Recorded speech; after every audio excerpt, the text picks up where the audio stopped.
इस क्षेत्र में 50 से अधिक जहाज और 20 विमान बिना किसी सुराग के गायब हो चुके हैं। बरमूडा ट्रायंगल आज भी लोगों की रूह कपा देता है और अब इसने हमें एक और रहस्य दिया है। आगे क्या हो सकता है? वैज्ञानिकों ने उत्तरी अटलांटिक के नीचे, ठीक बरमूडा द्वीप समूह के नीचे, एक अजीब नया रहस्य खोजा। ये एक बदनाम इलाका है। आपने बरमूडा ट्रायंगल के बारे में तो सुना ही होगा, है? ये उत्तरी अटलांटिक में एक विशाल क्षेत्र है जो मोटे तौर पर फ्लोरिडा, बरमूडा और ग्रेटर एंटिल्स के बीच एक बड़ा त्रिकोण बनाता है। विशेषज्ञ अभी तक इसकी सटीक सीमाओं पर सहमत नहीं हुए हैं, लेकिन ये लाखों वर्ग मील में फैला है। आपने इस त्रिकोण में जहाजों और विमानों के गायब होने की डरावनी कहानियां जरूर सुनी होंगी। हम इसके बारे में थोड़ी देर बाद बात करेंगे। अभी एक और रहस्य सामने आ रहा है। बरमूडा द्वीप के नीचे शोधकर्ताओं को लगभग 12.5 मील मोटी एक विशाल चट्टान की परत मिली है और ये दुनिया में कहीं भी ऐसी किसी भी चीज से बहुत अधिक मोटी है। अब सामान्य तौर पे समुद्र तल के नीचे क्रस्ट होता है और उसके नीचे मेंटल होता है, लेकिन बरमूडा के नीचे उस टेक्टोनिक प्लेट के अंदर क्रस्ट के ठीक नीचे एक अतिरिक्त परत है जिस पर द्वीप स्थित है। ये पूरी तरह से अप्रत्याशित संरचना है और वैज्ञानिक निश्चित नहीं है कि ये कैसे बन सकती है। ये खोज स्वयं बरमूडा के बारे में एक लंबे समय से चले आ रहे रहस्य को सुलझा सकती है। ये द्वीप एक ओशियनिक स्वेल पर स्थित है। ये समुद्र तल का वो हिस्सा है जो अपने आसपास के क्षेत्र से ऊंचा है। अब आमतौर पर इस तरह का उभार ज्वालामुखियों से आता है, लेकिन वहां किसी भी निरंतर ज्वालामुखी गतिविधि का कोई सबूत नहीं है। बरमूडा का आखिरी ज्ञात विस्फोट 31 मिलियन साल पहले हुआ था। इसीलिए इस नई चट्टान की परत की खोज इतनी महत्वपूर्ण है। ये एक हैरान कर देने वाले रहस्य का सुराग हो सकता है। शोधकर्ताओं का मानना है कि आखिरी विस्फोट ने मेंटल रॉक को क्रस्ट में ऊपर धकेल दिया होगा। ये चट्टान फिर अपनी जगह पे जम गई, जिससे एक तरह का बेड़ा बन गया, जिसने समुद्र तल को लगभग 1600 फीट ऊपर उठा दिया। और ये विशाल जमी हुई संरचना ही बरमूडा द्वीप समूह को आसपास के समुद्र तल से काफी ऊपर एक ओशियनिक स्वेल पर बनाए रखती। देखिए, कुछ द्वीप श्रृंखलाएं पृथ्वी के गहरे नीचे हॉटस्पॉट के कारण बनती हैं। गर्म चट्टान मेंटल से ऊपर उठती है, पिघलती है और ज्वालामुखी बनाती है। जब ऐसा होता है तो समुद्र तल ऊपर की ओर धकेला जाता है, लेकिन उसके बाद जैसे जैसे टेक्टोनिक प्लेटें खिसकती हैं, द्वीप धीरे धीरे उस गर्म मेंटल प्लम से दूर चले जाते हैं जिसने उन्हें बनाया था। वे ठंडे हो जाते हैं, अपने वजन के नीचे डूब जाते हैं और पीछे पुराने ज्वालामुखियों के निशान छोड़ जाते हैं। लाखों वर्षों में इनमें से कई ऊंचे द्वीप समुद्र के नीचे डूब जाते हैं। कुछ पानी के नीचे के पहाड़ बन जाते हैं। इन्हें सी माउंट कहा जाता है, और यदि कटाव सतह के पास उनके शीर्ष को समतल कर देता है तो उन्हें गयोट्स कहा जाता है। इसका एक बेहतरीन उदाहरण हवाईयन एम्परर श्रृंखला है। हवाई का बिग आइलैंड अभी भी सक्रिय है और पानी के ऊपर है, लेकिन जैसे जैसे आप उत्तर पश्चिम की ओर जाते हैं, द्वीप पुराने छोटे होते जाते हैं और अंततः समुद्र में डूब जाते हैं। बरमूडा अलग है। लाखों वर्षों से कोई ज्वालामुखी विस्फोट न होने के बावजूद इसका उभार कम नहीं हुआ है। इस रहस्य को सुलझाने के लिए वैज्ञानिकों ने बरमूडा पर एक सीस्मिक स्टेशन का उपयोग किया। उन्होंने देखा कि दुनिया भर के बड़े भूकंपों की लहरें द्वीप के नीचे लगभग 31 मील की गहराई पर कैसे चलती हैं।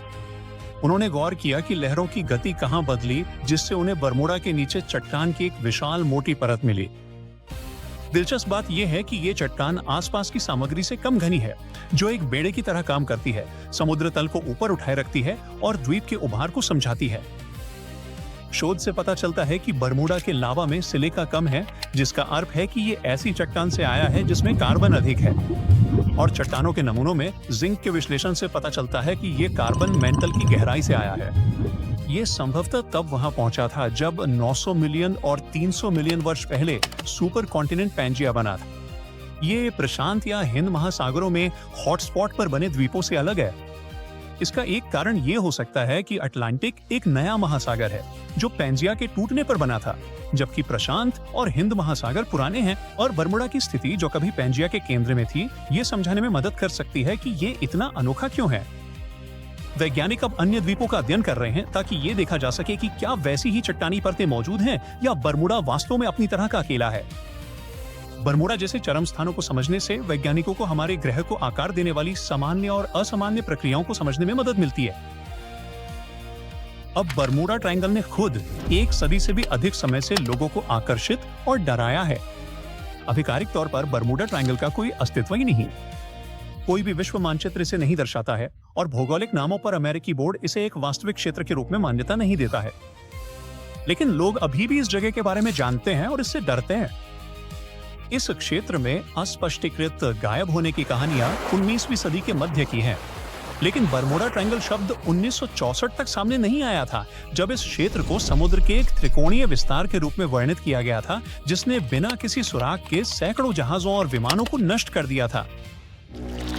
1918 में ब्राजील से बाल्टीमोर की यात्रा के दौरान यूएसएस साइक्लॉप्स बिना किसी स्पष्टीकरण के गायब हो गया और अपने साथ 306 चालक दल के सदस्यों को ले गया। दशकों बाद 1945 में फ्लाइट 19 उन्हीं लहरों के ऊपर गायब हो गई जिसका ना कोई मलबा मिला और ना ही कोई सुराग। अमेरिकी लेखक चार्ल्स बर्लिट्स ने अपनी 1974 की best seller the Bermuda triangle में इस रहस्य को और हवा दी। उन्होंने इन गायब होने की घटनाओं को अटलांटिस के पौराणिक खोए हुए शहर से भी जोड़ा। लेकिन कहानियों के बावजूद बरमूडा ट्रायंगल असामान्य रूप से खतरनाक नहीं है। अध्ययन, जिसमें 2013 में वर्ल्ड वाइल्ड लाइफ फंड का एक अध्ययन भी शामिल है, बताते हैं कि ये दुनिया के 10 सबसे खतरनाक शिपिंग क्षेत्रों में भी नहीं है। इस क्षेत्र में समुद्र और हवा दोनों से भारी दैनिक यातायात होता है, जो इसे ग्रह के सबसे व्यस्त शिपिंग मार्गों में से एक बनाता है। तो फिर ये सारा रहस्य क्यों? बरमूडा ट्रायंगल में हर समय उष्णकटिबंधीय तूफान और चक्रवात आते रहते हैं। गल्फ स्ट्रीम, एक शक्तिशाली समुद्री धारा, इस क्षेत्र से होकर गुजरती है और अचानक और चरम मौसम परिवर्तन का कारण बनती है। यहाँ कंपास की रीडिंग भी पेचीदा हो सकती है। एगोनिक रेखा, जहाँ वास्तविक उत्तर और चुंबकीय उत्तर एक सीध में होते हैं, कभी कभी ट्रायंगल से होकर गुजरती है। और इन सब के नीचे अटलांटिक का सबसे गहरा बिंदु मिल्वॉकी डेप्थ स्थित है। ये प्यूर्टो रिको ट्रेंच में 27,500 फीट नीचे तक जाता है। ये कारक मिलकर ऐसी दुर्घटनाओं का कारण बन सकते हैं जो किसी को भी ये विश्वास दिला देंगे कि इस क्षेत्र में कुछ रहस्यमय हो रहा है। कोई आश्चर्य नहीं कि लोग हमेशा से हैरान रहे हैं कि वहां क्या हो रहा है। कुछ सिद्धांत सामने आए। आइए सबसे विश्वसनीय सिद्धांतों पर एक नजर डालें। तो विचार करने वाली एक बात है रोग वेव्स। ये बहुत बड़ी अचानक उठने वाली लहरें हैं जो कहीं से भी आ जाती हैं। वे अपने आसपास की लहरों से कम 2 गुनी ऊंची होती है, पानी की दीवारों की तरह। वे जहाजों और समुद्र में किसी भी चीज के लिए वास्तव में खतरनाक हैं। ट्रायंगल में उन सभी भीषण तूफानों और शक्तिशाली धाराओं को जोड़ दें और आप समझ जाएंगे कि ऐसी स्थितियों में एक जहाज सेकंडों में चकनाचूर हो सकता है। कुछ वैज्ञानिक समुद्र तल से उठने वाले मीथेन के बुलबुलों की बात करते हैं। उनके अनुसार यदि उस गैस की पर्याप्त मात्रा एक साथ पानी से टकराती है तो ये वास्तव में पानी के घनत्व को कम कर देती है और इससे वास्तव में जहाज डूब सकता है।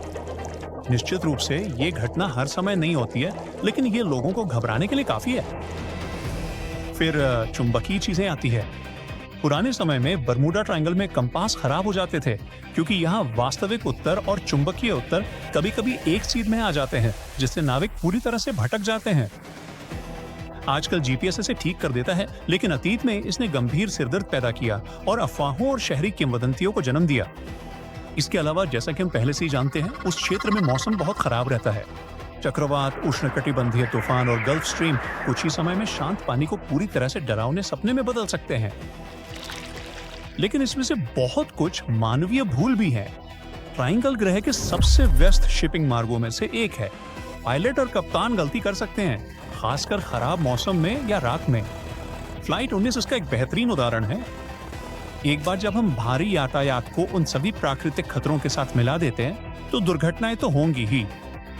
तो भले ही बरमूडा ट्रायंगल थोड़ा डरावना है, ज्यादातर ये सिर्फ प्रकृति का अपना काम है और हमें बस इससे निपटना होगा। हमें उस क्षेत्र में अभी बहुत कुछ खोजना और जानना है और हमें वहां रास्ता बनाना सीखना होगा।